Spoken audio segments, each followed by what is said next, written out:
Olá, este é o quinto vídeo do quinto módulo do nosso curso de Introdução a Redes de Computadores. Neste vídeo, vamos entender um pouco sobre a mais importante tecnologia de enlace, cabeado, o Ethernet.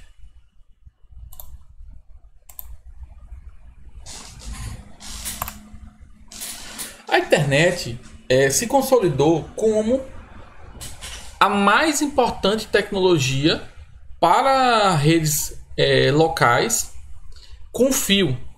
Então, o Ethernet a gente pode comparar ele do ponto de vista local, cabeado com o Wi-Fi, que é o Wi-Fi para os sem fio. É tanto que o próprio Wi-Fi, quando ele foi desenvolvido, obviamente a gente tem diversas outras particularidades, já que é um meio de transmissão sem fio. Ele foi pensado tendo em mente o Ethernet, dado quanto a popularidade dessa tecnologia.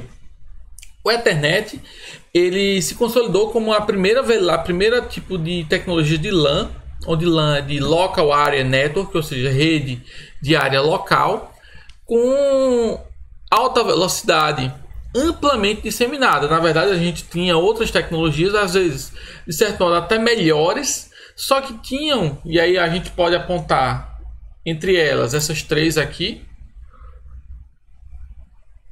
que é a Token Ring, FDDI e as redes ATM, que eram tecnologias, de certo modo, melhores, só que tinham dois pontos aí chaves que o Ethernet ganhava. O Ethernet era uma tecnologia muito mais simples de se implementar e era mais barato. Então, por conta disso, o Ethernet ganhou a briga aí de tecnologias de rede local. Então, o Ethernet hoje é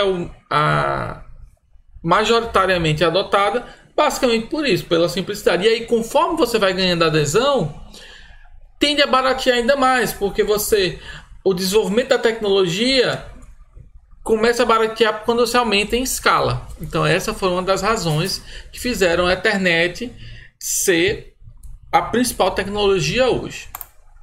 No Ethernet não tem uma versão, na verdade tem várias versões do Ethernet. E aí a ideia, e essas versões sempre foi a ideia de ter uma evolução em termos de velocidade.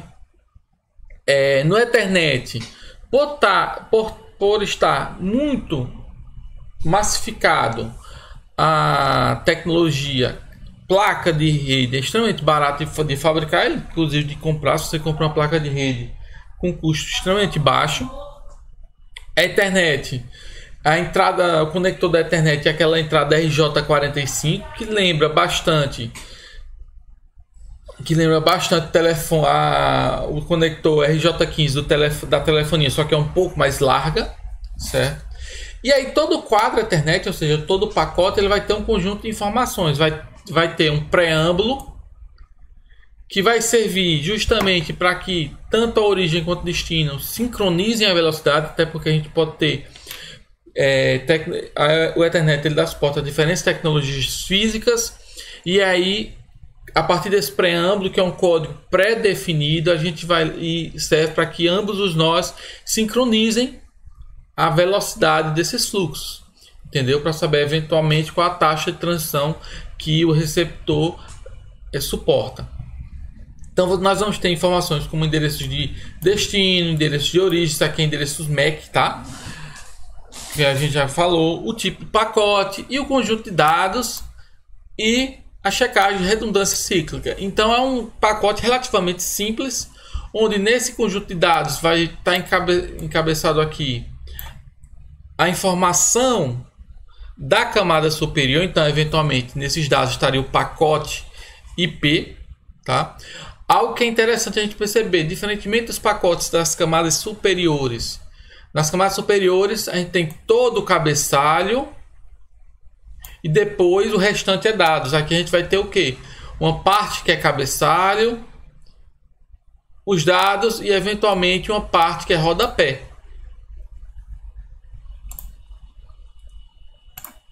E aí, essa camada de enlace do Ethernet, ela pode se conectar a diferentes tecnologias de camada física.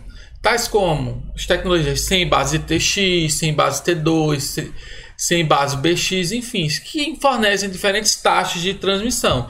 Então, por isso que você tem a Ethernet, as mais antigas, 10 megabits por segundo, 100 gigabits por segundo, agora 1 gigabit por segundo, 10 gigabits por segundo. Então você tem diferentes tecnologias de rede física e o Ethernet dá suporte a todos eles.